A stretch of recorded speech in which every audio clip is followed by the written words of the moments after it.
உங்களுக்கும் எனக்கும் என்ன கவலை வந்தாலும் நமக்கு வேண்டியது இந்த உலகத்தில் எதுன்னு சொன்னா தேவ சமாதானம் மட்டும்தான். ஆமே.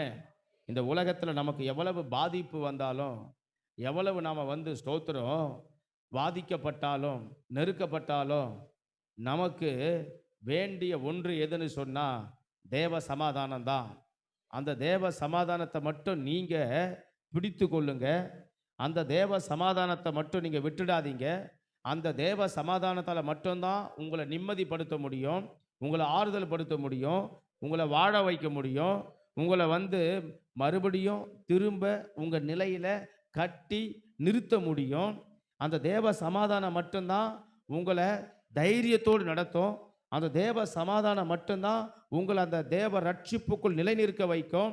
அந்த தேவ சமாதானம் மட்டும்தான் உங்களை இடறி போக விடாது, பின்மாற்றம் அடைய விடாது. அந்த தேவ சமாதானத்தை நீங்க பிடித்து கொள்ளுங்க. அந்த தேவ சமாதானத்தை நீங்க அடைந்து கொள்ளுங்க. அந்த தேவ சமாதானத்தை நீங்க ஒவ்வொருவரும் என்ன செய்யுங்க? வாங்கி கொள்ளுங்க. இந்த தேவ சமாதானத்தை நீங்க விட்டுடாதீங்க.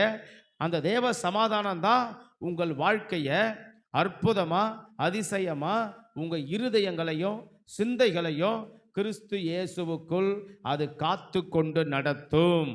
ஆமென், ஆமென்.